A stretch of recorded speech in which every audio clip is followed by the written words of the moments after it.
Buenas tardes a todos. Quizás si revisamos los celulares para que no haya una interrupción de sonido. Bienvenidos al Inter-American Institute for Democracy en Miami. Somos una organización sin fines de lucro registrada aquí en Miami, en los Estados Unidos de Norteamérica. Somos una institución no proselitista, cuya misión es difundir, promover y defender la democracia y los valores democráticos de los derechos humanos y las libertades en las Américas. Nuestro directorio está compuesto por personas de diversas nacionalidades y pensamientos, y practicamos también desde adentro los valores que predicamos.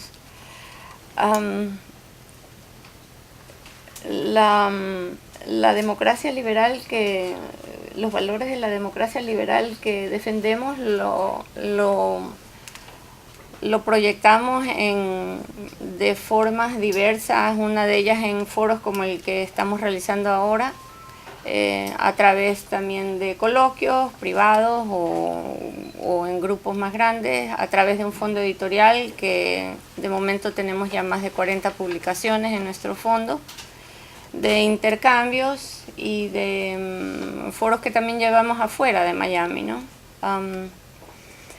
Quiero presentar a los ponentes de hoy. Antes de nada, explicar que hubo un cambio del programa. Aparte de los speakers de hoy, también iba a estar presente el embajador Diego Arria, y a último rato tuvo que cancelar su presencia con nosotros. El programa de hoy se llama el foro es la crisis venezolana, los desenlaces posibles. Y nuestro primer ponente va a ser el doctor Carlos Sánchez Berzaín, que va a hablar sobre una crisis regional. El segundo ponente será el doctor Luis Beltrán Guerra, escenarios y alternativas. Le sigue la doctora María Teresa Romero. El doctor Luis Beltrán Guerra va a hablar sobre escenarios y alternativas, y la doctora María Teresa Romero va a hablar sobre desenlaces o soluciones. ¿Está correcto? Y terminamos el foro con la presentación de nuestro director Carlos Alberto Montaner sobre Castro y Chávez, las delirantes relaciones entre Cuba y Venezuela. Eso promete mucho. Bienvenidos a todos ustedes aquí presentes y a los que nos observan también en nuestra presentación online. Muchas gracias por estar aquí con nosotros. Gracias.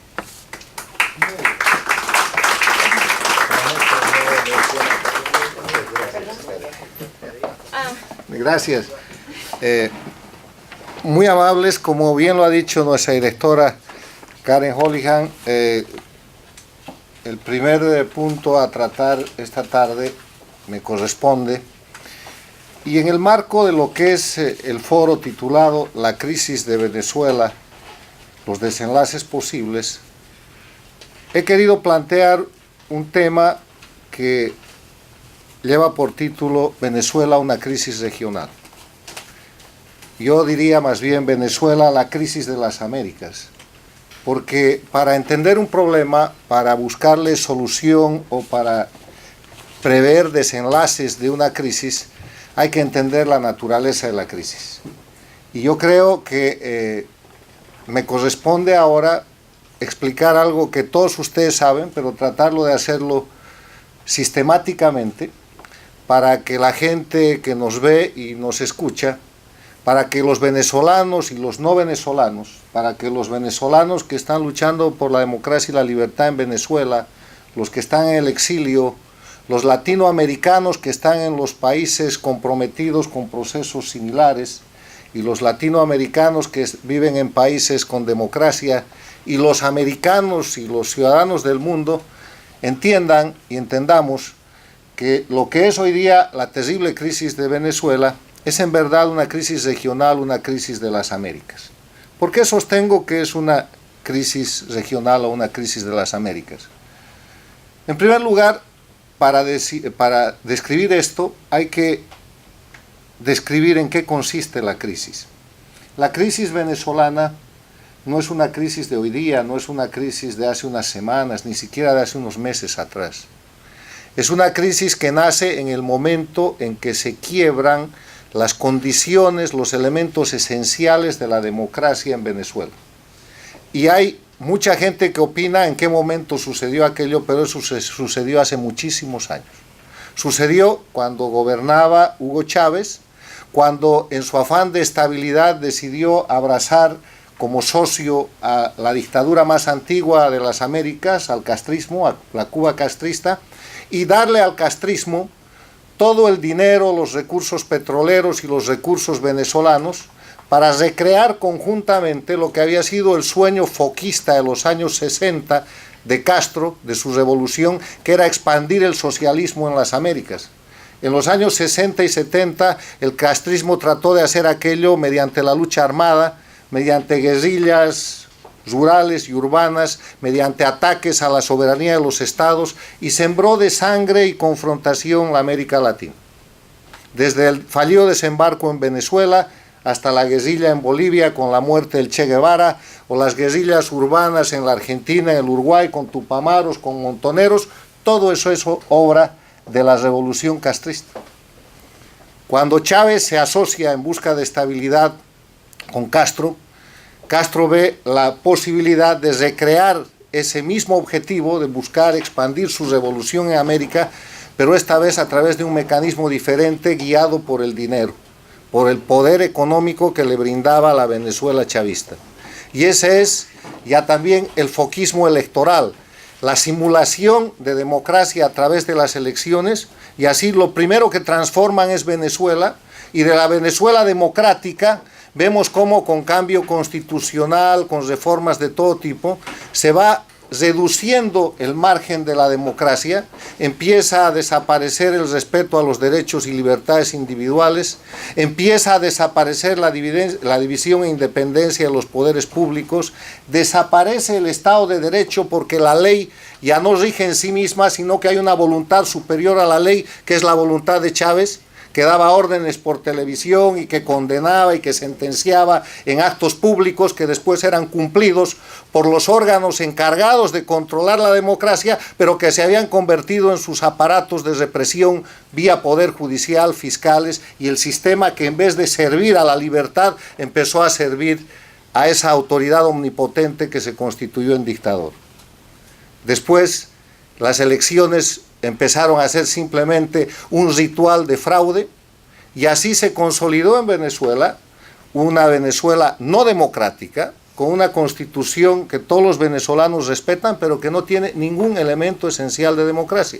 Hasta que llegó Luis Almagro con el informe del año pasado, del año 2016, y con el nuevo informe del año 2017, a poner el dedo en la llaga y decir: este es un país donde no hay ningún elemento de la democracia. Pero para llegar a ese punto tuvo que ponerse en evidencia una crisis tan grande que va desde la existencia de decenas de presos políticos, miles de exiliados y desplazados venezolanos, y todos los sufrimientos que ustedes conocen y que el mundo hoy día está observando en vivo y en directo en lo que es la escena de la crisis venezolana.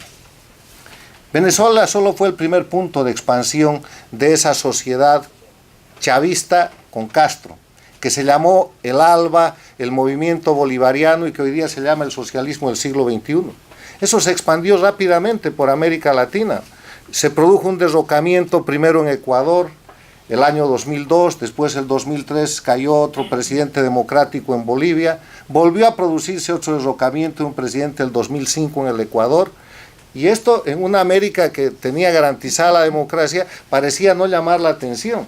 Pero ¿qué es lo que estaba pasando? Estaba operando transnacionalmente de nuevo el castrismo, con el dinero que no tuvo en la última década del siglo XX, en la década de los 90, que fue una década tranquila de conspiración, porque como había caído el muro de Berlín, había desaparecido la Unión Soviética, y la Cuba castrista entró como la última dictadura del hemisferio, el denominado periodo especial, y práctica y técnicamente moría de hambre, no tenía capacidad conspirativa.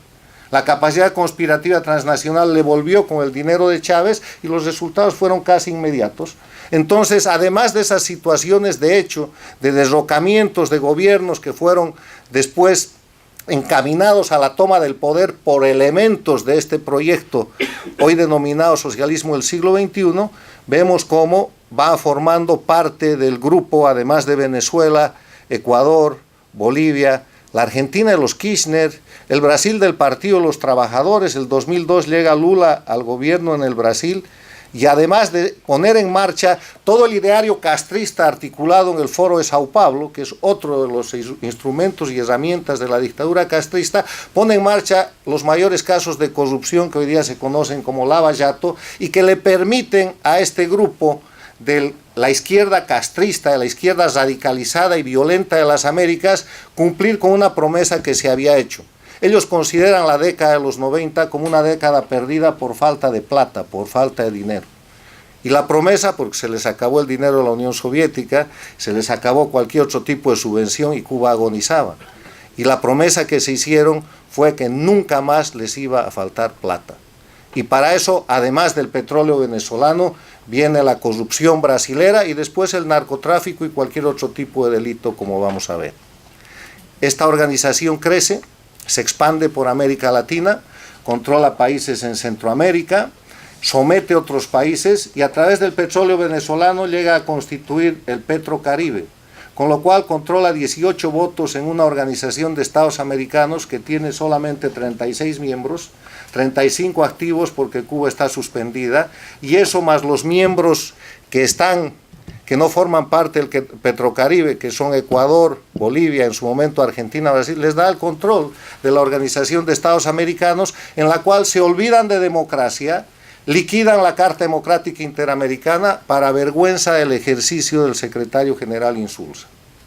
Pero además siguen creciendo y en esa dinámica llegan a controlar y a desafiar a su enemigo declarado desde el principio, el imperialismo norteamericano, a quien constriñen generándole desde el territorio de estos espacios de lo que vamos a llamar las dictaduras del socialismo del siglo XXI, las mayores presiones de amenaza para la propia seguridad interna de los Estados Unidos, que tienen que ver con narcotráfico, con terrorismo de origen islámico, con migración descontrolada y con hipercorrupción. O sea, descrito así el poder que hoy día controla Venezuela, tenemos que entender que la crisis que vive el pueblo venezolano no es una crisis entre venezolanos, no es una crisis venezolana, es la crisis de las Américas, porque en Venezuela hoy día se está disputando la pérdida del poder del imperialismo castrista, de la dictadura más antigua de las Américas, que se ha expandido con título de socialismo del siglo XXI por las Américas y que hoy día controla, además de la mayoría de votos en la Organización de Estados Americanos, una cantidad de países directamente como Ecuador, Venezuela, Bolivia, Nicaragua y en parte El Salvador, y una cantidad más importante de países a través del Petrocaribe en el voto internacional. Aquí se están confrontando dos Américas. Se está confrontando la América democrática, la de los principios de respeto a los derechos humanos, a la libertad individual, la América de la división e independencia de poderes, la América en la que rige el Estado de Derecho por encima de las personas, por poderosas o millonarias que sean, la América en la cual se respeta las elecciones fundadas en el voto universal y secreto y donde hay alternancia en el poder y libertad de prensa. Se está confrontando con la América en la cual un individuo, en este caso Maduro, subordinado al poder central que está en La Habana, puede hacer lo que quiera con un país. Puede cerrar la asamblea, que es el único órgano democráticamente elegido, puede mandar a la cárcel al que quiera, puede disponer de vidas y haciendas, se puede apoderar de medios de comunicación, de propiedades, puede inclusive disponer de la vida de los individuos. ¿Y qué les digo de la riqueza y del dinero venezolano a través de corrupción y de una deuda externa que nadie sabe a cuánto llega ni a quién se le debe? A esa confrontación de las dos Américas, la América democrática que supone libertad y la América dictatorial, la castrista, que supone imposición, esa es la confrontación que estamos viendo hoy día en Venezuela. El pueblo venezolano está librando, como sucedió aproximadamente hace 100 años en la batalla de Carabobo, la lucha central para el quiebre de lo que es la lucha por la libertad en las Américas. Si el pueblo venezolano gana en Venezuela, el castrismo y el imperialismo dictatorial retrocede y no tardarán en estar defendiendo su dictadura en su propio territorio, en la isla cubana, y perder rápidamente los espacios que controlan en Ecuador, en Bolivia, en Nicaragua, la influencia que tienen en el Petrocaribe, que de todas maneras ya le están perdiendo. Ahora, ¿por qué sucede esto? ¿Por qué estamos nosotros viendo en Venezuela la confrontación de la crisis regional entre la democracia y la dictadura? Muy sencillamente porque Venezuela es el principal país, el país más importante que controla el castrismo. Es su caja fuerte. Están ahí todos los recursos que le han permitido llegar donde ha llegado y todos los recursos que le pueden todavía solventar un poco de oxígeno en la crisis que vive la propia Cuba y que viven todos estos países en la región. Se trata del castrochavismo en retirada. Lo que estamos presenciando no es la caída de Maduro, que como les voy a explicar más adelante y ustedes lo saben, es un títere político del castrismo en Venezuela. Es la caída misma del castrismo por esa Venezuela controlada por quien hoy día ejerce el liderazgo político de América Latina. ¿Quién ejerce el liderazgo político de América Latina? La Cuba castrista. Para eso necesito demostrarles muy brevemente, porque después será Carlos Alberto Montaner el que toque el tema a fondo y con mucha más propiedad, porque él es una de las primeras víctimas del castrismo, tal vez la más notable. Quiero explicarles en qué consiste el imperialismo castrista. Ya hemos visto cómo se forma en la alianza del 99 entre Chávez y Castro, pero el momento de gloria para el castrismo es cuando muere Chávez. Mientras Chávez vivía, Chávez era el jefe. Si ustedes ven toda la historia documentada, él era el jefe y los Castro eran los segundones. Tan eran los segundones, tan Fidel Castro era el segundón de Chávez, porque Chávez entendía bien que el que paga la fiesta es el que manda, y él pagaba la fiesta, entonces él mandaba. Viajaba por toda América Latina, venía a las Naciones Unidas, insultaba a Estados Unidos, viajaba por Europa, compraba, vendía, le daba plata a los Kirchner para evitar su default, se metía en negocios con el Brasil, sostenía el gobierno de Evo Morales en Bolivia amenazando con una invasión, amenazaba al gobierno peruano en su momento, hacía lo que quería era Chávez. Y el segundo papel quedó para el dictador Fidel Castro, a quien para satisfacerlo le crearon aquello que yo llamo el oráculo de La Habana. Acuérdense ustedes que mientras Chávez vivía y mandaba, todos los dirigentes y los líderes políticos y presidentes iban a La Habana a charlar con Fidel Castro, una especie de oráculo, a decir este es el tipo más importante que tenemos, pero Chávez era el mandamás. Por eso lo mejor que le puede pasar a la dictadura castrista es la muerte de Chávez. Muere Chávez y el castrismo se hace cargo del poder político real en la región. Y el primer acto de demostración del ejercicio de ese poder político real es la instauración del sucesor de Chávez en la persona de Nicolás Maduro. Dentro del proyecto chavista de Venezuela hay una confrontación por la sucesión, y ustedes que son venezolanos lo saben, entre el ala castrista y el ala chavista del chavismo venezolano, y gana el ala castrista de Maduro sobre el ala chavista de Cabello, de Diosdado Cabello, porque ¿quién impone eso? Violando la Constitución, habilitando a un inhabilitado y después haciendo fraude electoral en las elecciones del 2013, que en verdad las ganó Capriles con la oposición, es el castrismo. Y una vez impuesto su presidente, entre comillas, el resto es cosa muy fácil, porque se controla todo el territorio, la economía y los recursos, la inteligencia, los servicios de seguridad, las fuerzas armadas, la identificación, absolutamente todo de Venezuela pasa a ser una tecla más del control de un creciente imperio castrista. ¿Por qué yo llamo imperio o imperialismo al castrismo? Porque técnicamente imperialismo es la actitud o doctrina que propugna y practica la extensión del dominio de un país sobre otro u otros por medio de la fuerza militar, la economía o la política, Y el castrismo ha tratado de hacer esto desde tempranos los 60, a través de la fuerza armada guerrillera. Ha fracasado con eso, pero cuando llega Chávez, con plata ajena, después de la muerte de Chávez, hace eso y lo refuerza cuando necesita por uso de la fuerza militar o paramilitar, como está haciendo ahora en Venezuela, y obviamente mediante el uso de la política. Por eso, técnicamente, ese país que está en la miseria, ese país que tiene esas condiciones de pobreza y que ya está en una nueva crisis, en una nueva situación especial que es Cuba, es un imperialismo. Y es un imperialismo que políticamente está controlando Venezuela, está controlando Ecuador, está controlando la Bolivia de Evo Morales, controla Nicaragua, tiene un pie puesto en El Salvador de Sánchez Serén y tiene la mayoría en la OEA sin estar en la OEA con el petróleo venezolano en el Petrocaribe. Y eso está demostrado por los hechos.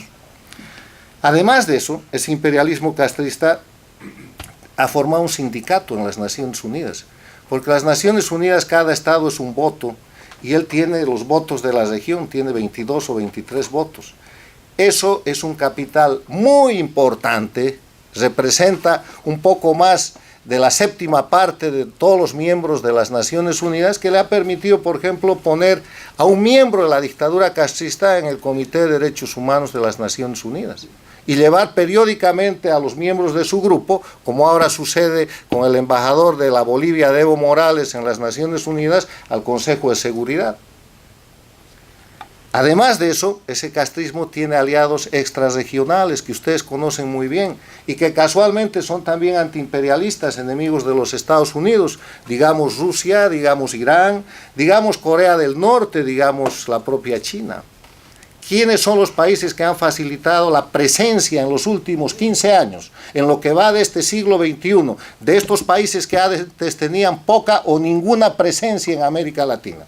Venezuela, que se ha probado que hasta les da pasaportes a los ciudadanos árabes posiblemente vinculados con el terrorismo de origen islámico, Bolivia, Ecuador, Nicaragua, donde han proliferado los créditos, las ventas de equipos rusos, las relaciones con Irán, se han abierto embajadas y han proliferado todo tipo de contactos políticos, económicos y obviamente militares y de inteligencia en los países del denominado socialismo del siglo XXI, y por eso estos son los aliados.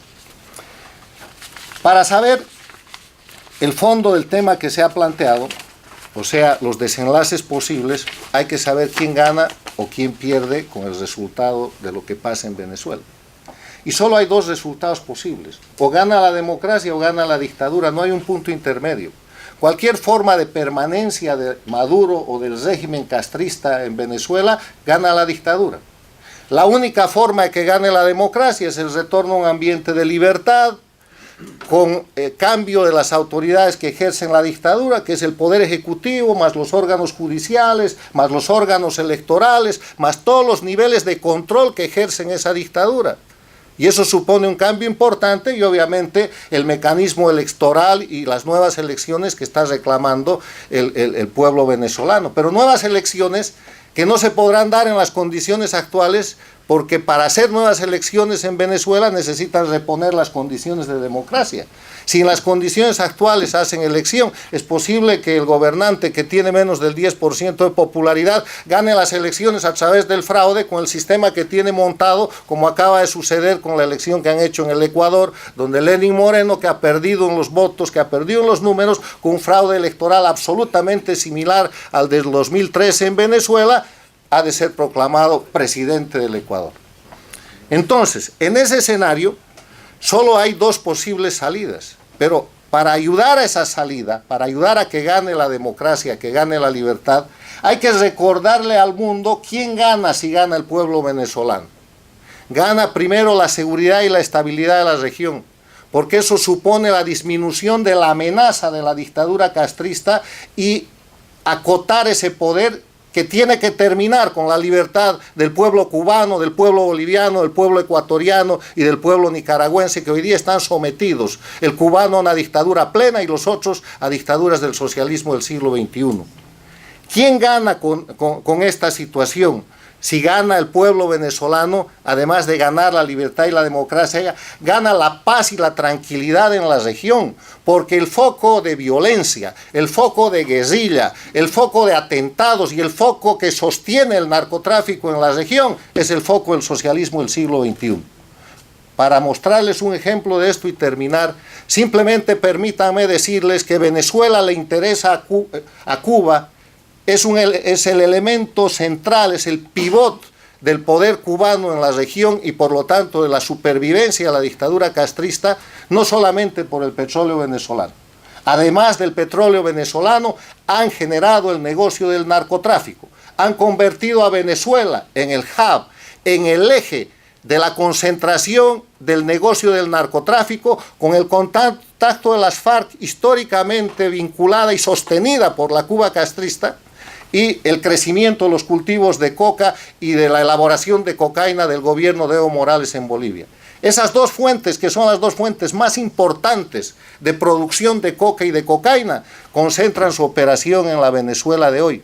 Y no es una casualidad que el vicepresidente venezolano esté acusado por temas de narcotráfico, que los sobrinos de la primera dama del dictador venezolano estén siendo juzgados en tribunales de Nueva York por narcotráfico, que el jefe de lucha antinarcóticos de Evo Morales esté preso en una cárcel federal de la Florida, condenado por narcotráfico porque fue detenido en Panamá en una operación antinarcóticos cuando ejercía esa función de jefe antinarcóticos del gobierno boliviano de Evo Morales. No es una casualidad que se hable de los carteles de los soles que hayan evacuado con toda la presión del Estado venezolano al pollo aquel que fue detenido en su momento y que ahora es diputado, el pollo Carvajal. Entonces, estamos hablando de un narcoestado, pero al ver el narcoestado venezolano, al ver el narcoestado boliviano, estamos hablando de una Cuba que ha sacado de su territorio una actividad de la que siempre fue sospechosa y de la que siempre estuvo acusada. Acuérdense del fusilamiento del general Ochoa. Termino diciéndoles que yo estoy seguro que ganará la democracia y que el triunfo del pueblo venezolano, como lo fue en Carabobo hace un poco más de 100 años, será el triunfo de América Latina, de las Américas y del mundo, por su libertad, por su seguridad y por la paz de la región. Muchas gracias.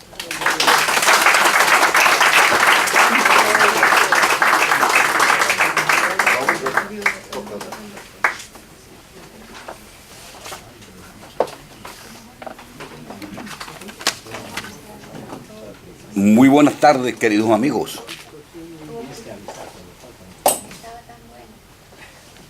Muy buenas tardes, queridos amigos.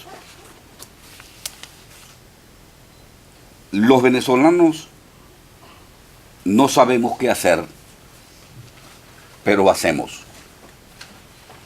Sorprendidos por lo que pasa, acudimos a la imaginación. Hemos buscado dónde refugiarnos. Algunos han abandonado al país. Otros nos hemos refugiado entre personajes imaginarios.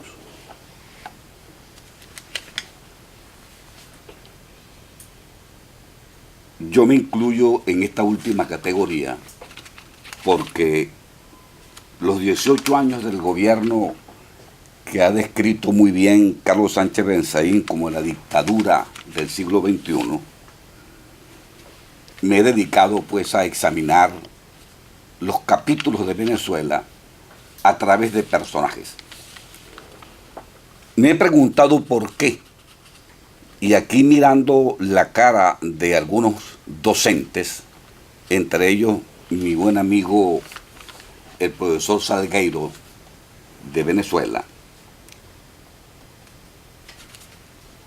la razón principal ha sido, pues en mi caso, tratar de que los estudiantes me lean o nos lean. Y el resultado no ha sido del todo fructífero. Es decir, me leen un poco más a través de los personajes que en los análisis formales de la ciencia del derecho público que hemos venido enseñando en nuestras universidades. Entre los personajes aparece en el día de hoy Nicodemo el Criollo, el cual tomo pues del Evangelio del día de ayer. Nicodemo, como sabemos, forma parte del Sanedrín, nada más y nada menos que el Tribunal Supremo de la época, y da la impresión de que, a pesar de ser un hombre bueno, integra el Tribunal Supremo de Justicia de Venezuela. Con su carga de conciencia, visita a Jesús de noche para que los judíos que lo acompañaban no se dieran cuenta. Y le plantea a Jesús que él le tiene gran admiración, que él le ama, porque no hay duda de que Cristo es el representante de Dios en la tierra.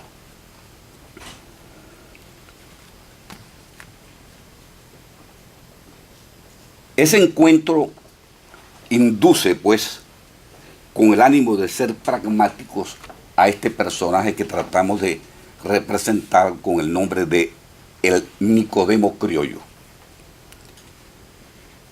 Y las circunstancias que se sopesan por lo que respecta a Venezuela son, primero,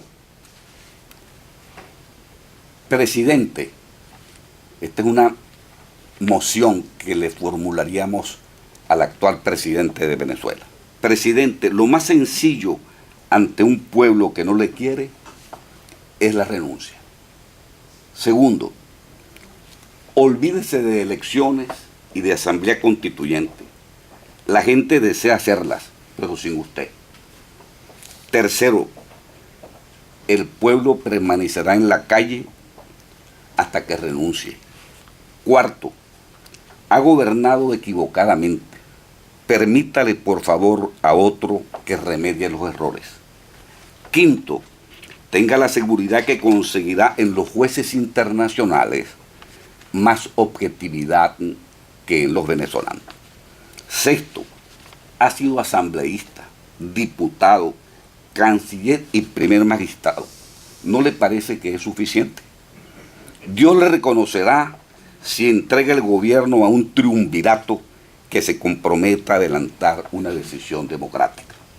Octavo, tendrá un proceso justo si es que se lo instauran, respetándosele el debido proceso y el derecho a la defensa.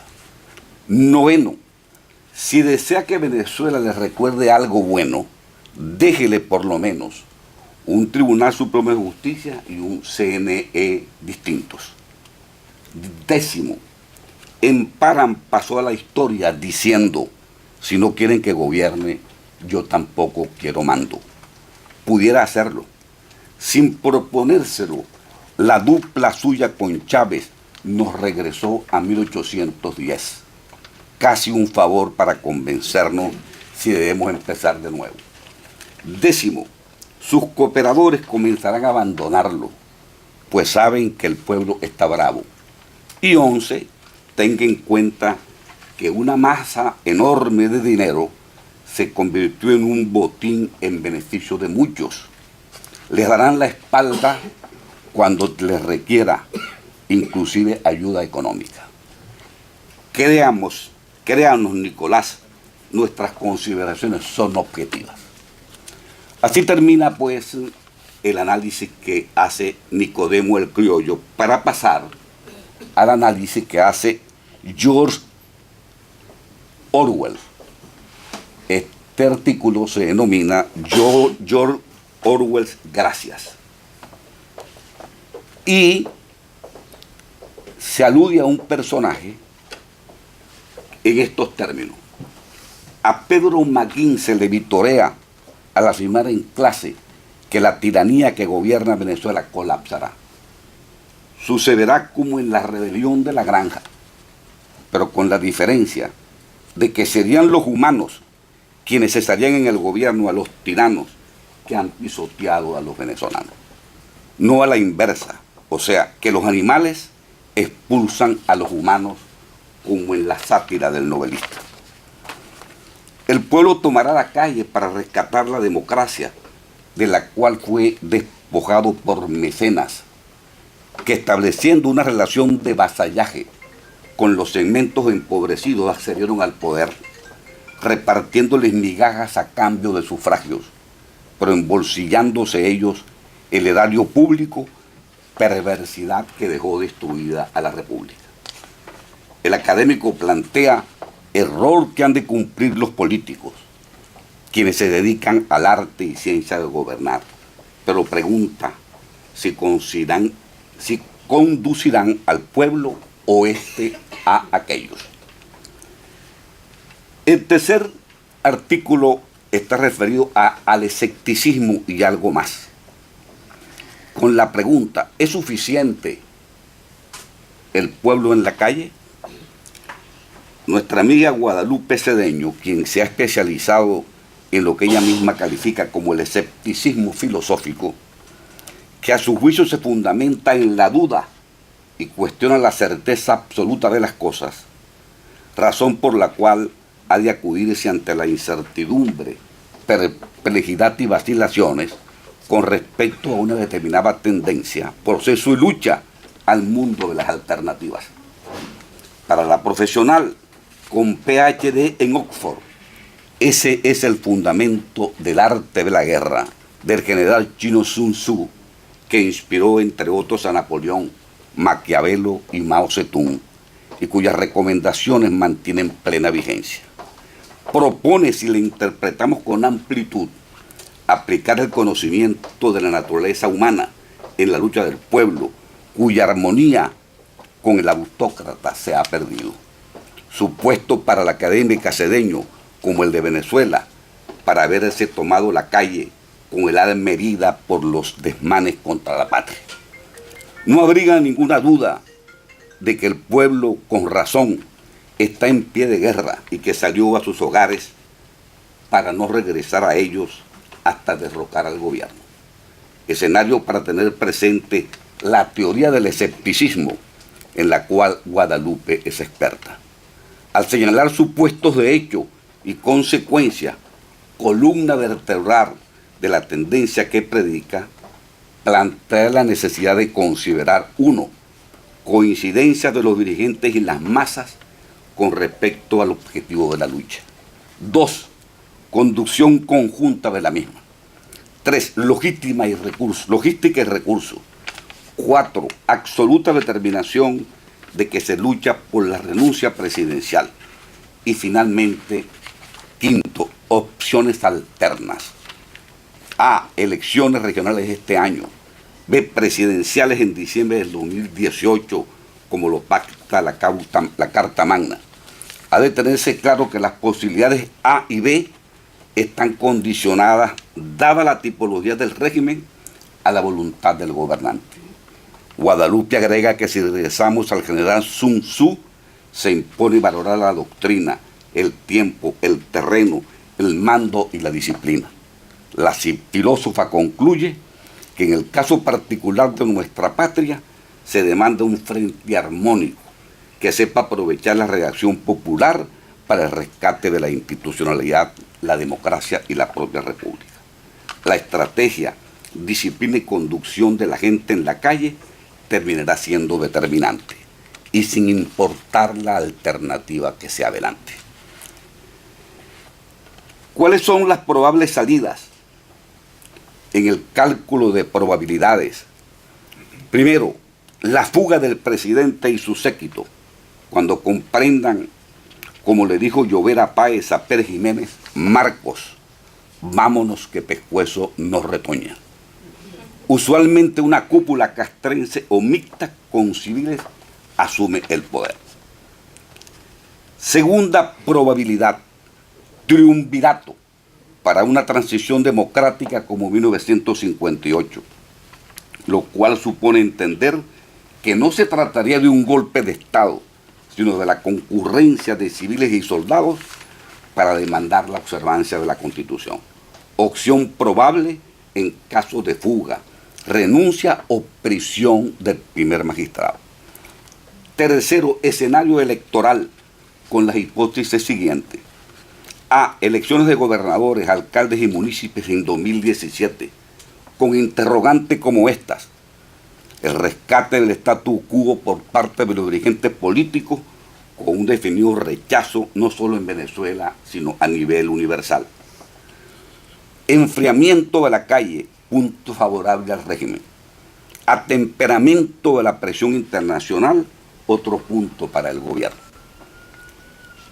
B. Elecciones generales en el 2017, con hipótesis probables como estas. Al gobierno lo llovizna relativamente la democracia. El pueblo ha de confrontar el dilema de las candidaturas presidenciales, el tema de la disposición de los recursos financieros, humanos y de logística por parte del gobierno y de la oposición. Y finalmente, una Asamblea Nacional Constituyente, con respecto a la cual surgen 3 preguntas. ¿Será como la del 99, caracterizada porque Hugo Chávez la convocó, escogió a los asambleístas y redactó la Constitución a su manera, borrando previsiones de la Constitución de 1961, elogiada en los países de América Latina y en el mundo, que sirvió de inspiración inclusive a la Constitución Democrática de España y a la transición de España a la democracia con ocasión de la muerte de Franco. La segunda posibilidad, la segunda pregunta es: ¿será una constituyente originaria como aquella que en 1811 un pueblo se decidió a liberarse de España y a elaborar pues el régimen primario, el pacto social a través del cual pues debía regirse? Y esa constitución originaria encuentra previsiones que la sostienen en disposiciones expresas de la Constitución vigente.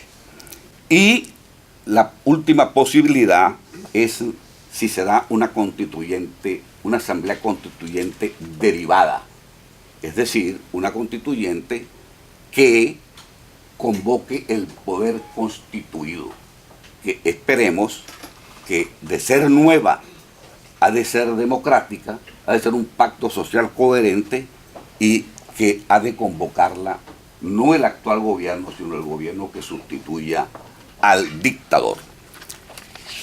Finalmente,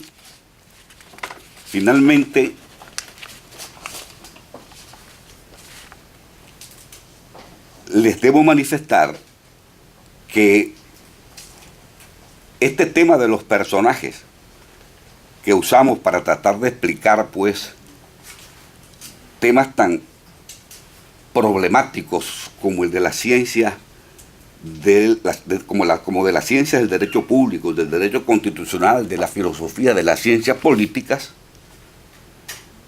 me ha llevado a que exalumnos, amigos, cuando me ven me preguntan: ¿y por qué lo de los personajes? Y les he manifestado con mucha franqueza para ver si me leen un poco más. Y me han manifestado: yo creo que la situación sigue siendo igual. No le leemos ni lo que usted escribía formalmente, ni le leemos lo que escribe a través de los personajes. Esa es la Venezuela, esa es América Latina, esa es la América Latina definida como lo ha asomado Carlos Sánchez Berzaín, por un nivel cultural que es una constante determinativa en el desarrollo de nuestro pueblo. Con estas palabras pues finales dejo en el uso de ella a la profesora Ana Teresa Torres.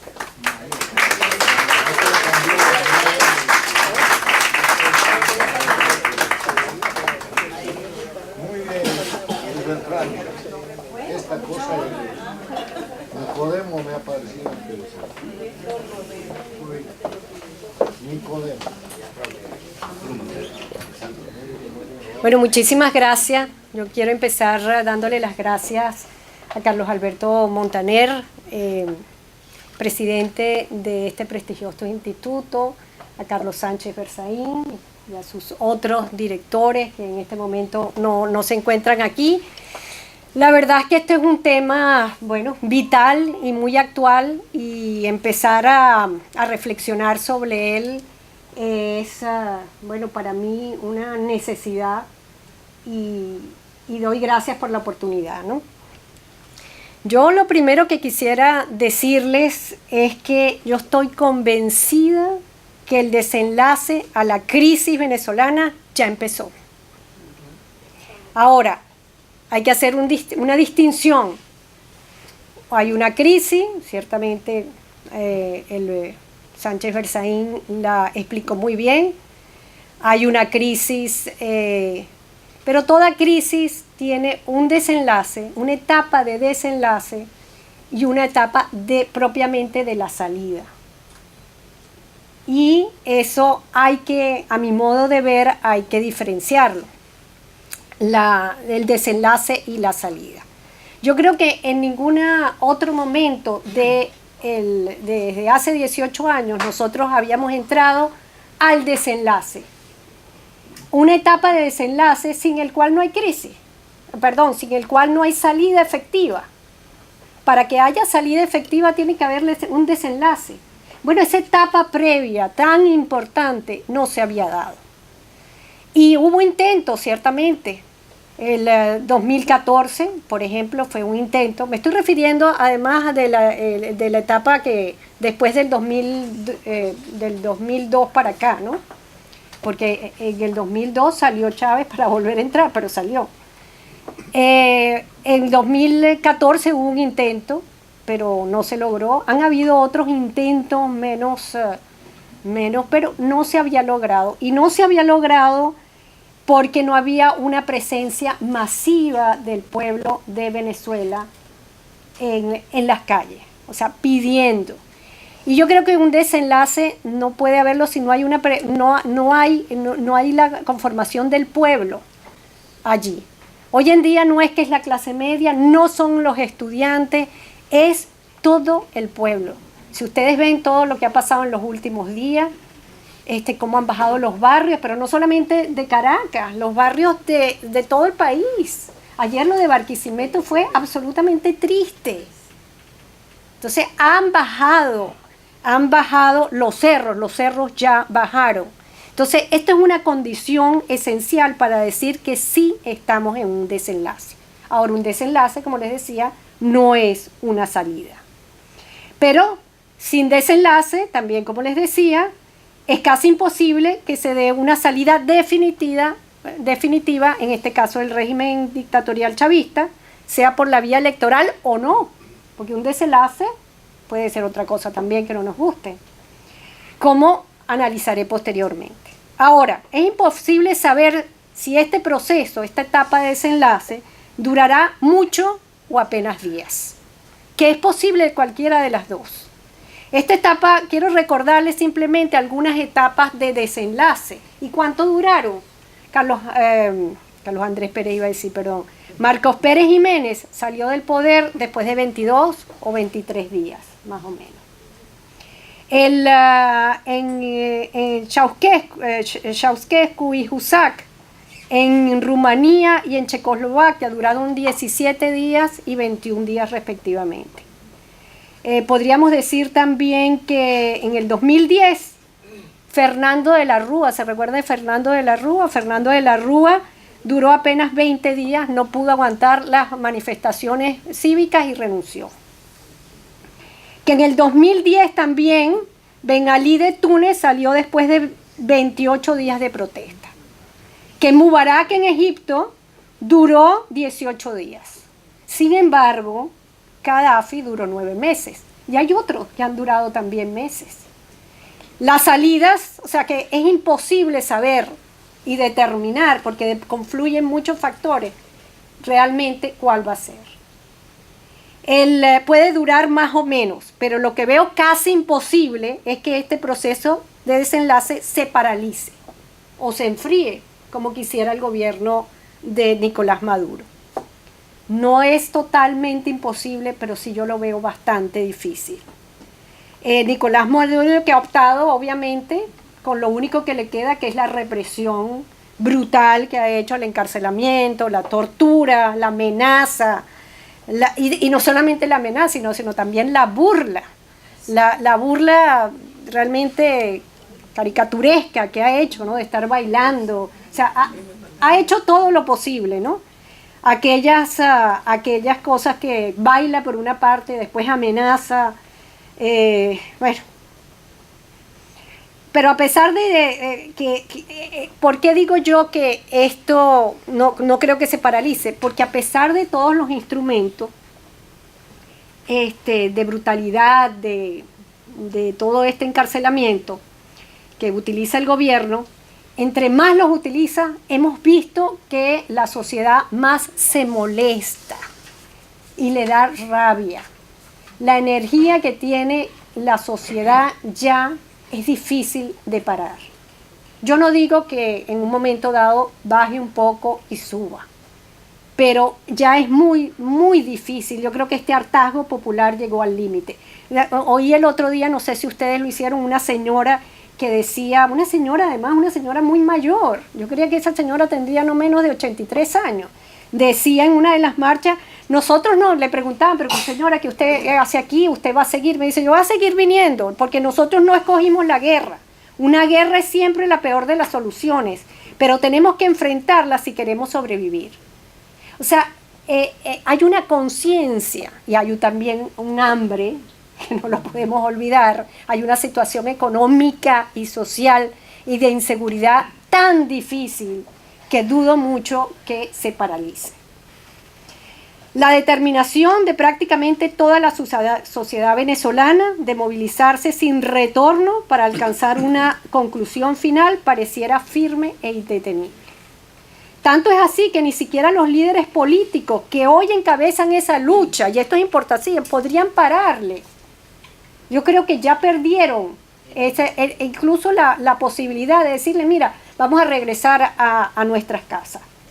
Así que tarde o temprano, en cualquier momento, la fuerte presión social desencadenará alguna salida, que puede ir, como ya lo había dicho, puede ser de muchas formas la salida, puede ser una renuncia presidencial. No podemos dejar de ver que existe esa posibilidad. Puede ser una salida electoral, ciertamente, o constitucional a través de una Asamblea Nacional Constituyente, previamente consensuada incluso entre el gobierno y la oposición. Puede haber un gobierno transitorio de unidad nacional, como pasó cuando Larrazábal. Puede haber antes, previamente, un golpe de Estado, o un autogolpe, mejor dicho. Un autogolpe de Diosdado contra el madurismo. Puede ser que sorpresivamente todavía queden algunos institucionales por allí. Pero todo eso, una última solución que es la más terrible a mi modo de ver, que es que venga una guerra civil, que ya tenemos una especie de guerra civil de baja intensidad, pero que la escalada de la guerra civil llegue a un punto realmente insostenible. Pero, como decía, no creo que la gente... sabiendo que existen porque es que la conciencia ciudadana es evidente que está muy clara. Ahora, de todas las salidas posibles, incluso si hay una especie de golpe, yo creo que todas combinan o derivan, mejor dicho, o la más probable para mí son unas elecciones generales. Y es la más probable, pese a las dudas que nosotros tenemos fuera del país y las dudas que tienen también adentro del país.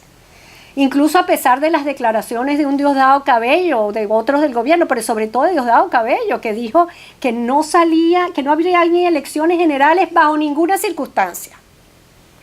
¿Por qué creo yo que es posible? Incluso me atrevería a decir que es lo más probable. No sé si este año o el otro, pero incluso este año podría darse que se dé una salida electoral, de elecciones generales. Y lo digo además pensando, porque no somos aquí ningún ingenuo, que sabemos todos los intereses del narcotráfico que tiene el gobierno y Nicolás Maduro y toda la camarilla, los intereses que tiene con Cuba, como ya muy bien lo explicaron. A pesar de todo eso, es posible. ¿Y por qué? Este es mi razonamiento, por lo menos para la reflexión de ustedes, ¿no? Primero porque aunque el gobierno aún tiene el poder, así como la fuerza militar y de represión, está debilitada. Está debilitado, no podemos dejar de ver eso porque hay también muchos mensajes, muy leer entre líneas esta narrativa para darnos cuenta que el gobierno tiene fuertes divisiones dentro de él mismo y que han sido claramente y se ven cada día que pasa se ven más. Incluso el caso de la fiscal Ortega Digas, yo no creo en esa señora, obviamente, pero si hay intereses en ella, en dar un poquito su... Yo pensé en un principio, como muchos otros, que había sido pues una treta, un show que había manejado con Nicolás Maduro. Pero viendo y metiéndome sobre todo en la prensa y en las declaraciones de los mismos chavistas y de lo que ellos se han dicho, que hay que verlo, estoy viendo que no es tan así y que Marea Socialista y otros que están disintiendo del chavismo puro, se quieren resguardar porque están asustados, saben que una radicalización lo que van a pagar también son ellos. Por otra parte, es creciente también el descontento de los cuadros activos del Ejército, de la Armada, de la Aviación y la Guardia Nacional. Eso, no sé si leyeron el último artículo, por ejemplo, del general Fernando Choantich. Otros lo han dicho. Hay gente que ha sido arrestada. Padrino López, se dijo Pedro García Otero, un periodista muy bien dateado, habló de el compadrazgo y la amistad que existe entre Padrino López y el Baduel, y ahí hay cosas que pueden suceder. De modo que no podemos dejar de ver eso, ¿no? Además, estoy convencida que no todo, aparte del grupo mayor, pues del alto mando, las Fuerzas Armadas no quieren pagar ese costo. Y no quieren parar en los tribunales nacionales e internacionales, y es lógico que así sea. Nosotros como analistas tendemos a ver las cajas negras para poderlo analizar, pero la verdad es que son seres humanos de carne y hueso. Por otra parte, creo, y esto es otro factor, que el madurismo no tiene gente. Es mentira. El madurismo no ha podido crear una milicia. Esto que dijo Nicolás Maduro, que estos de la milicia iban a crecer, lo que nosotros llamamos, bueno, una cosa es la milicia y otros son los colectivos que son los paramilitares estos, ¿no? Que también son pocos y les pagan además. Pero la milicia que iba a crecer a medio millón más, es mentira. Los expertos en esa materia lo han divulgado así. Y lo ve uno en la calle, las marchas, no solamente de gente. Ustedes no se han fijado también que la empresa pública, o sea, los funcionarios públicos, perdón, están cada vez más, ya no quieren ir para las marchas. Hasta una señora le dio un infarto porque la obligaron a ir y ella no fue. O sea, esos son un poco los elementos que tenemos que ver. Otra cosa es que otro factor, es que en torno a las elecciones generales ya se ha generado un consenso. Y no es un consenso indirecto, no es un consenso tácito. Tácito. Lo de hoy en la Asamblea Nacional es impactante. Es un manifiesto donde se dice nosotros queremos elecciones generales y elecciones. En otras palabras, dijeron que ese ofrecimiento de elecciones parciales, o sea, de regionales, no lo queremos. Elecciones además que sean este año y con las condiciones. Pero además es que esa matriz de opinión, ese consenso ya se creó desde el informe de Almagro. Almagro se ha restiado con una posición de elecciones generales y ha logrado lo que ha logrado. Y esa salida de Venezuela ayer de la OEA, lo que hace es incrementar esa posición. De modo que ya ni la oposición los linchan. Si llega a decir, bueno, vamos a ir a unas elecciones municipales porque el gobierno, la gente no quiere eso. O sea, y ya existe la matriz de opinión. Y por otra parte, hay también unas condiciones que se han puesto en el tapete. Y una de esas condiciones, hoy lo hizo también el manifiesto de la Asamblea Nacional, que es que se den las condiciones, y no solamente las 4 clásicas que venía diciendo, sino también hablan del Tribunal Supremo de Justicia, el cambio de magistrado y en el caso del CNE también el cambio de la directiva como condición. Y bueno, y ustedes saben las 4, la apertura del canal humanitario, la libertad para los presos políticos, la comunidad democrática internacional y la oposición venezolana ya se lanzaron por acá y quedarían realmente muy mal echándose para atrás. O sea que eso es lo mínimo que pueden hacer. La otra cosa es que lo único que podría aceptar la población, digo yo, pensando, es que se diera por lo menos unas elecciones con meses de diferencia, primero que se hicieran unas y después las generales, pero empezando lo más inmediatamente posible y con todas esas condiciones. Después, otro factor que tenemos que tomar en cuenta es que no podemos olvidar que la sociedad venezolana tiene además una fuerte, aunque con muchas deficiencias, pero ha tenido una historia democrática y una cultura democrática por 40 años, que lo que quiere es elecciones, lo dicen todas las encuestas, y ya a estas alturas eso se ha afianzado más. Yo creo que eso va a ser difícil cambiarlo, ¿no? Ahora, además, las elecciones generales tienen más sentido porque la MUT está logrando convertirse en una verdadera alternativa democrática de poder. Y con esto voy a terminar. Esto es muy importante.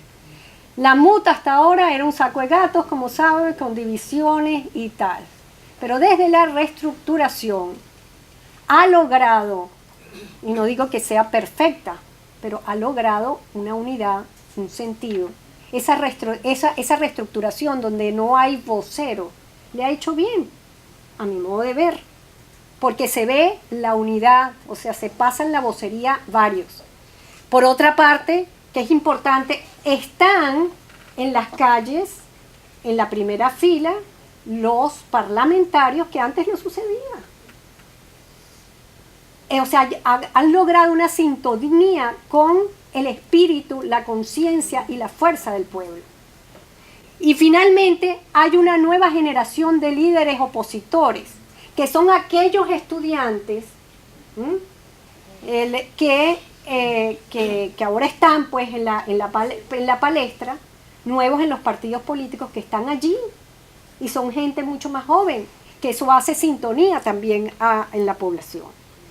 De modo que de nuevo, para ya finalizar, mi reflexión, a que los invito a debatir, es que estamos en una etapa muy importante, que hay posibilidades, buenas probabilidades de unas elecciones incluso este año, unas elecciones generales, y que me cuesta mucho creer que este proyecto, como bien lo llamó Castro, comunista, si se termina de derruir, bueno, eso obviamente va a afectar a toda América Latina de una forma fundamental.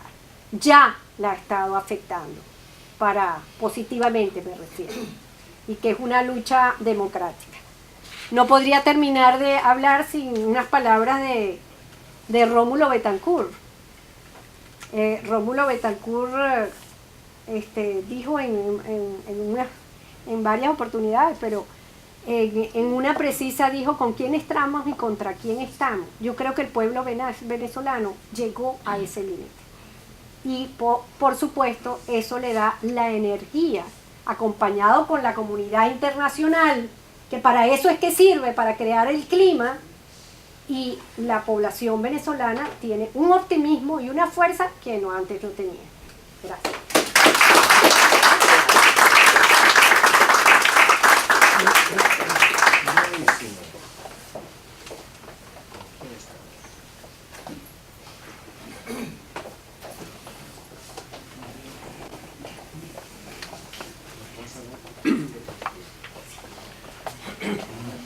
Buenas tardes. Primero, muchas gracias por haber acudido a este foro.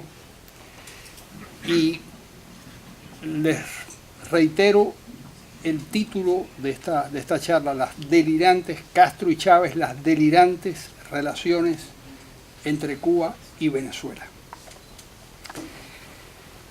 Hace más de 4 décadas, mis amigos Sofía Inver y Carlos Rangel, cuyo hijo está por aquí en este momento, me llevaron a conocer a Rómulo Betancourt.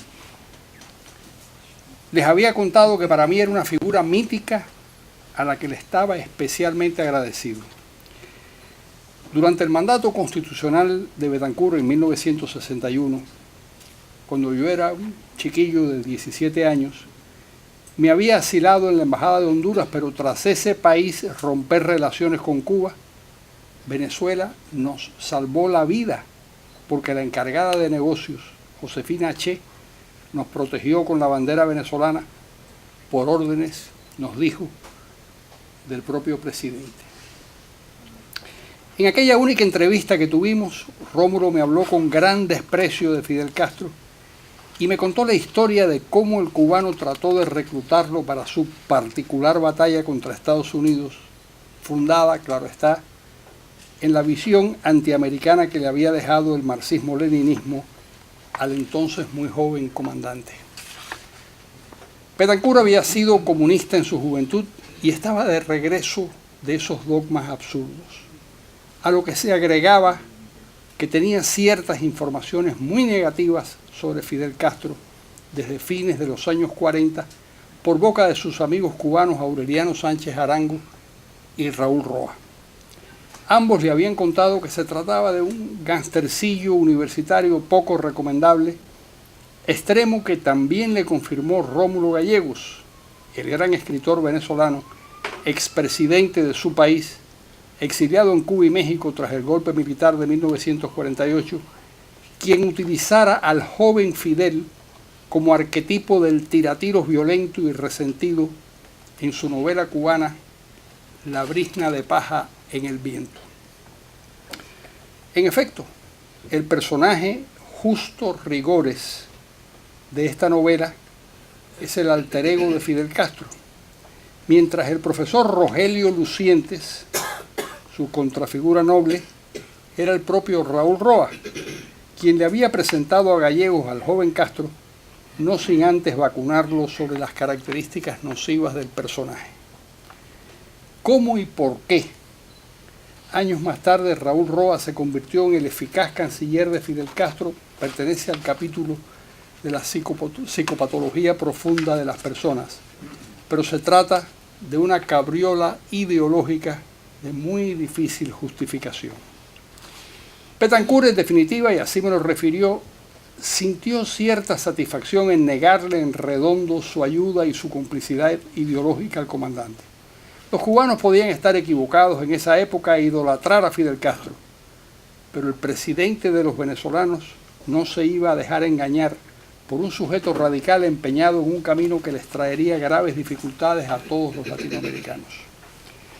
Al fin y al cabo, era la primera vez en la historia de este hemisferio que el gobernante de una nación hispanoamericana asumía como leitmotiv combatir a Estados Unidos, a sus valores, a su organización política y al sistema de economía de mercado fundado en la empresa privada. Lo que no pudo intuir Betancourt fue la intensidad del odio que esa fallida entrevista provocó en su interlocutor. Desde ese momento y a lo largo de buena parte de la década de los 60, Fidel Castro hizo lo indecible por destruir la entonces incipiente democracia venezolana y reclutar al país para sus aventuras de conquista imperial al servicio de la URSS y para gloria de sí mismo como cabeza del tercer mundo insurgido contra Estados Unidos y contra los principios de Occidente. Él tenía el liderazgo y sabía cómo construir una hermética jaula comunista, pero le faltaban los enormes recursos con que contaba Venezuela.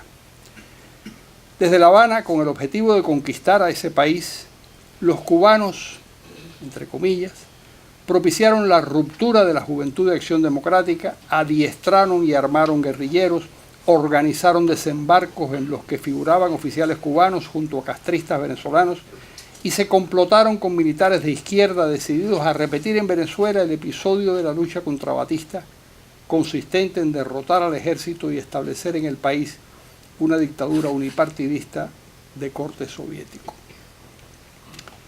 El proyecto le fracasó a Castro por la voluntad de lucha de las Fuerzas Armadas venezolanas y por la decidida resistencia, primero de Rómulo Betancourt y luego de Raúl Leoni.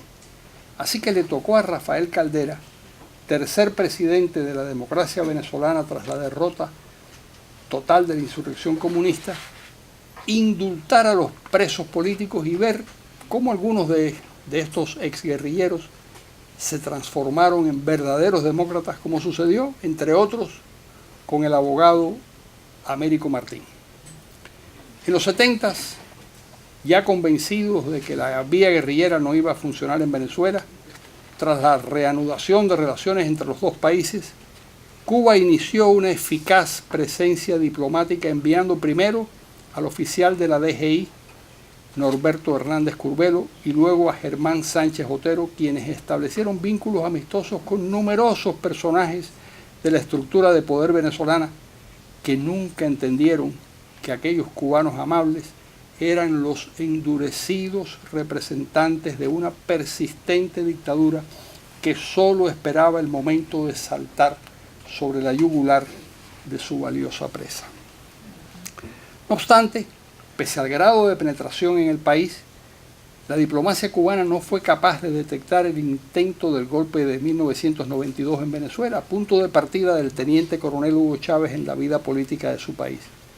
De manera que Fidel Castro fue de los primeros jefes de gobierno en solidarizarse con Carlos Andrés Pérez y criticar ácidamente a los golpistas, como demuestra el telegrama que aún se conserva. Sin embargo, en diciembre de 1994, Fidel Castro, disgustado porque Rafael Caldera, en su segundo mandato, comenzado en febrero de ese mismo año, se había reunido con el líder opositor cubano Jorge Mas Canosa, invitó a Hugo Chávez, recién indultado, a dar una conferencia en la Universidad de La Habana y le dio tratamiento de jefe de Estado, contra el criterio, por cierto, de José Vicente Rangel, hombre cercano a Cuba, quien no cesaba de opinar que Chávez era realmente un fascista. Y algo de eso había. En este periodo de su vida, Hugo Chávez estaba bajo la influencia del peronista radical Norberto Ceresole, también ideólogo de Gaddafi, pero poco a poco Fidel Castro fue persuadiendo a Chávez de que la solución de los problemas de América y del mundo no estaba en el galimatías fascista propuesto por el argentino, sino en la doctrina que a él le parecía luminosa, marxista, y en el modus operandi leninista. A partir de esa primera reunión, Fidel Castro pensó que si Hugo Chávez llegaba al poder con la bolsa de Venezuela, podría continuar la lucha contra el imperialismo yanqui y por la conquista del planeta, interrumpida por el desmantelamiento del comunismo en Europa del Este y la desaparición de la URSS, como consecuencia, suponía Castro, de la traición de Mikhail Gorbachev a los ideales comunistas. Llegó a decir en algún momento que Gorbachev estaba bajo la influencia de la CIA. De manera que puso al servicio del venezolano la considerable experiencia de los operadores políticos de la DGI cubana y del Departamento de América del Partido Comunista.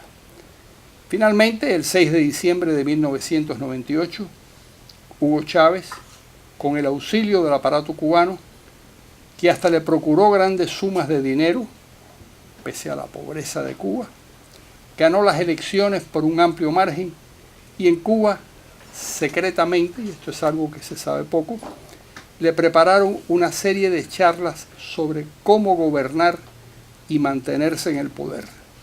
Los conferenciantes estaban adscritos al Estado Mayor del Ejército Cubano y al Ministerio del Interior. Fidel, muy entusiasmado porque veía los cielos abiertos con el triunfo de su amistoso discípulo, asistiría a algunas de las lecciones e incluso a él se debe el consejo a Chávez de que actuara rápidamente desde la toma de posesión y que calificara, el adjetivo fue de Fidel, de moribunda la Constitución de 1961, algo que el venezolano tomó al pie de la letra cuando se juramentó para comenzar a gobernar el 2 de febrero de 1999. En diciembre de ese mismo año sería aprobada la nueva Constitución que le abría la puerta a la reelección inmediata, cumpliéndose con ello el primer objetivo del socialismo del siglo XXI, prorrogar sine die la permanencia en el poder del líder de la revolución. Eso de la alternancia en el poder era algo que pertenecía a la burguesía corrompida y no al comunismo real. Chávez comenzó su mandato sometiéndose al consejo constante de Fidel Castro, a quien no tardó en ayudar copiosamente en el terreno económico. Sin embargo, la colaboración entre ambos países dio un salto cualitativo en abril del 2002, cuando las Fuerzas Armadas de Venezuela, en complicidad con factores políticos y con el establishment, le dieron un golpe militar y durante 72 horas estuvo fuera del poder. Este no es el lugar para explicar lo que sucedió, pero casi milagrosamente Chávez recuperó la presidencia y con ella la certeza de que muchos de sus compatriotas eran unos traidores, así que solo podía contar con la lealtad del gobierno cubano y muy especialmente con la de Fidel Castro, quien durante esos 3 días extremó sus maniobras para lograr que Chávez primero conservara la vida y luego volviera a la jefatura del Estado. Tras este episodio, cambió radicalmente el vínculo entre los dos caudillos.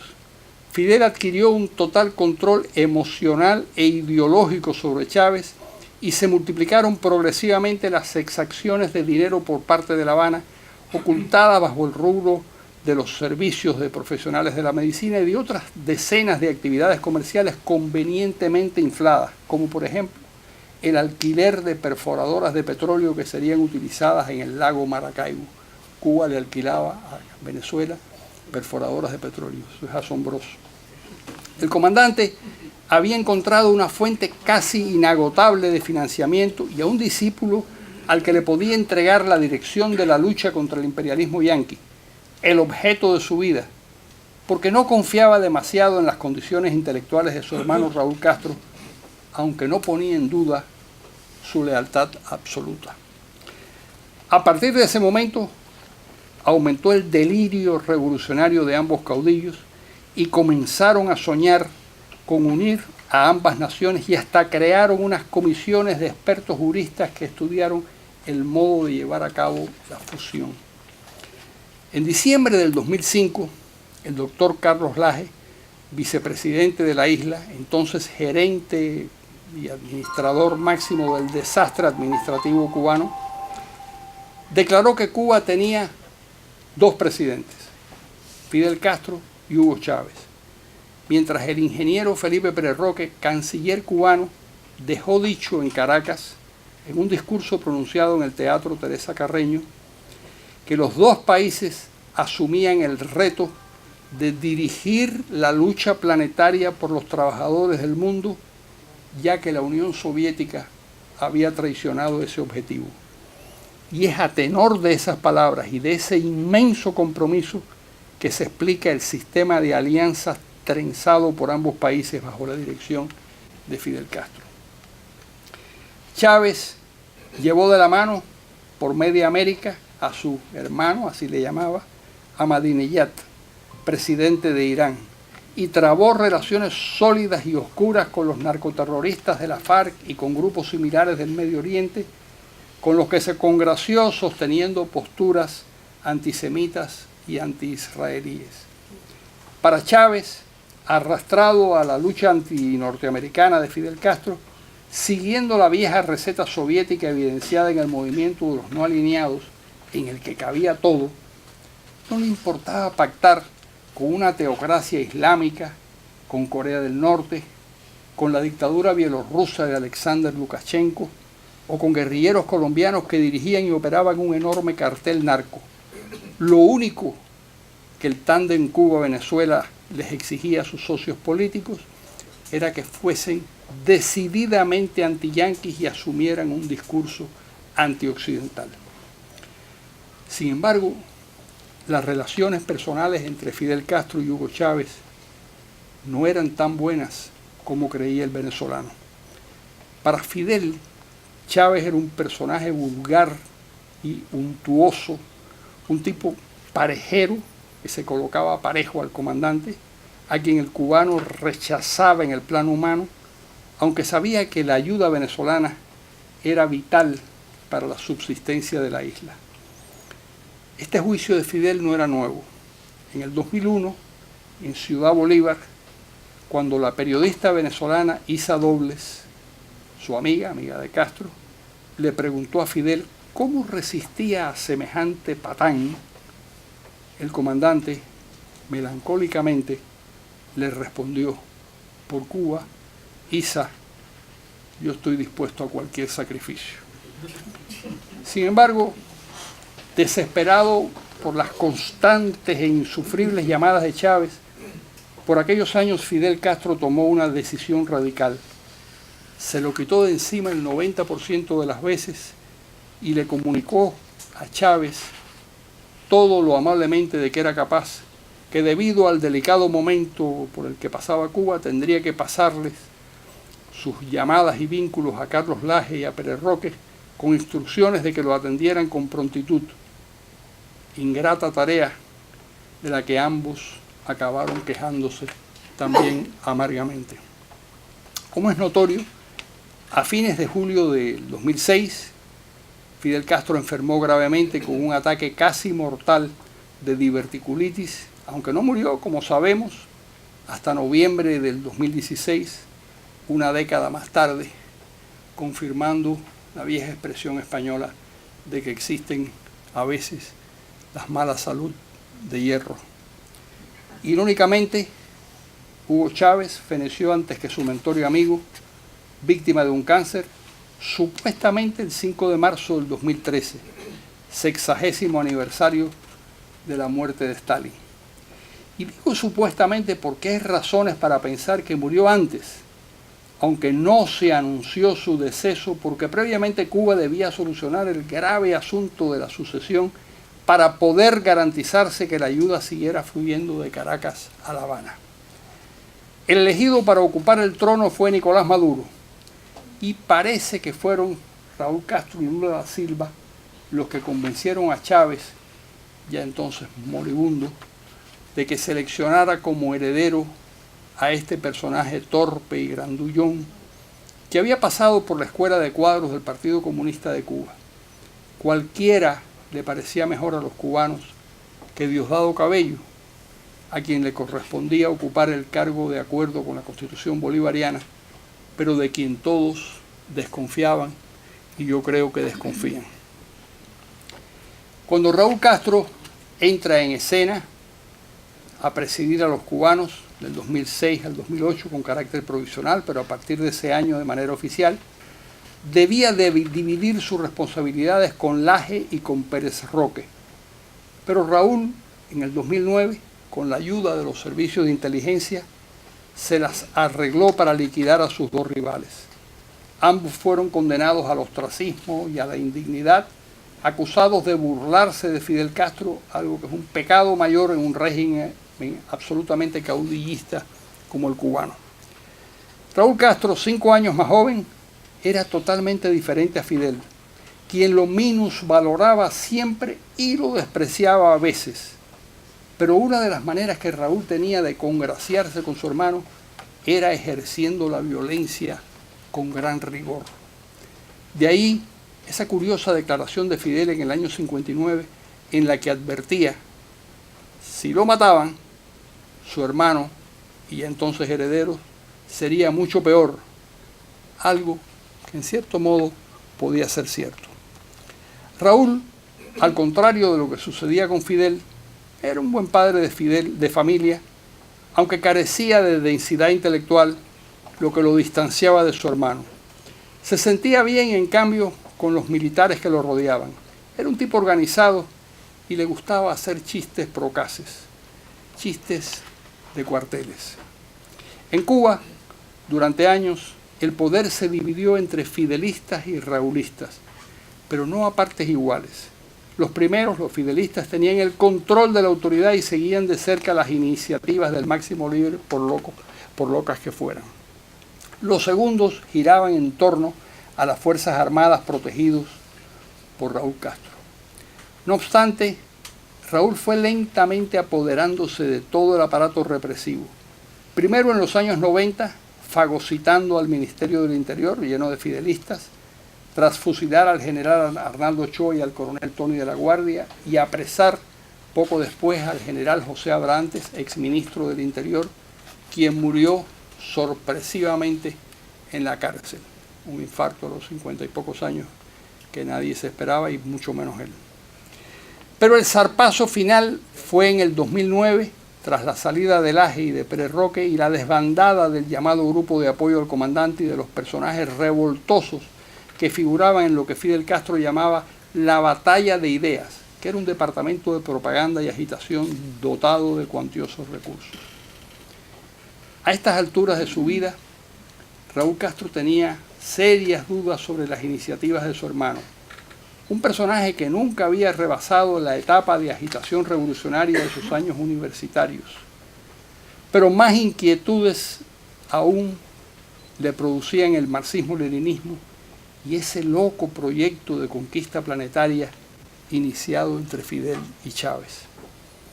Raúl, tras ser un rusófilo consumado, abrumado por la experiencia, en la década de los 80, había dejado de creer en el colectivismo marxista cuando le pidió que le tradujeran del ruso el libro Perestroika de Gorbachov.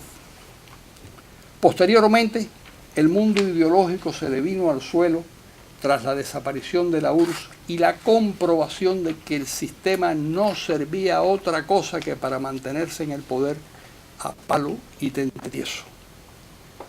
¿Por qué alguien que hacía años no creía en el comunismo y no respetaba lo más mínimo a Hugo Chávez, continuaba funcionando como si mantuviera las mismas ideas de su hermano? Por algo que puede calificarse como la inercia del poder. Eso es lo que Raúl Castro quería decir cuando afirmaba que él no había llegado a la presidencia para enterrar la revolución. No se trataba de defender el curso ni los basamentos filosóficos de la revolución, sino al menos de no enterrarla. Por supuesto, estaba demasiado anciano y demasiado cansado para bajarse del tigre. Era como esos fumadores inveterados que saben que el tabaco los está matando, pero se sienten muy viejos para dejarlo. Conocía que la revolución había destrozado el aparato productivo al extremo de que el país solo se sostenía por recursos que venían del exterior, principalmente de Venezuela, pero no se sentía con fuerzas e imaginación para cortar por lo sano y revertir el proceso. ¿Qué pasará en Cuba si Venezuela le pone fin al chavismo, como cada día parece más probable? Las consecuencias económicas serán terribles.